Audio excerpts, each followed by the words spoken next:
आदिवासी आवं संगी वो, मैं आदिवासी आवं संगी वो।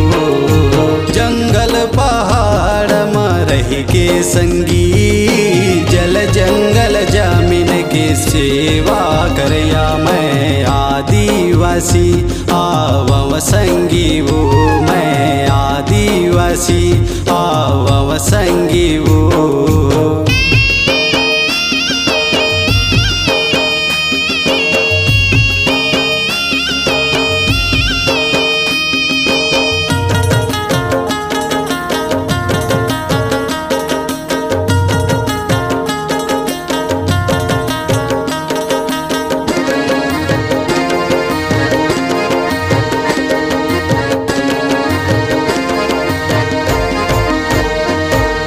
सतरंगी झंडा हमर पहचान है, बिरसा मुंडा हमर तसान है। सतरंगी झंडा हमर पहचान है, बिरसा मुंडा हमर तसान है। बस्तर जिला में रैथन संगी वो, बुढ़ा देव के पूजा करया, मैं आदिवासी आवं संगी वो, मैं आदिवासी आवं संगी वो।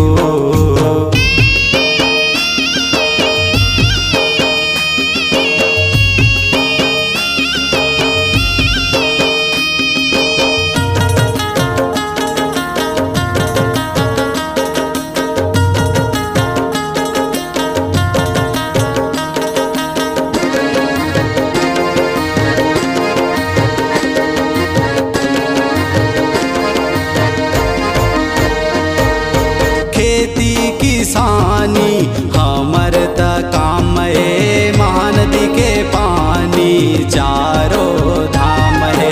खेती किसानी हमर त काम है, महानदी के पानी चारों धाम है। संगी बर संगवारी आवन रे, औ बरी बर खूब लड़ैया रे, मैं आदिवासी आवं संगी वो, मैं आदिवासी आवं संगी वो।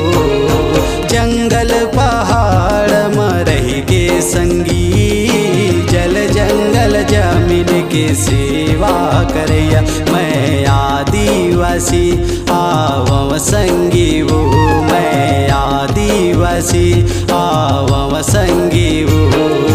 जंगल पहाड़ में रह के संगी, जल जंगल जमीन के सेवा करया, मैं आदिवासी आवं संगी वो, मैं आदिवासी आवं संगी वो, मैं आदिवासी आवं संगी वो, मैं आदिवासी आवं संगी वो, मैं आदिवासी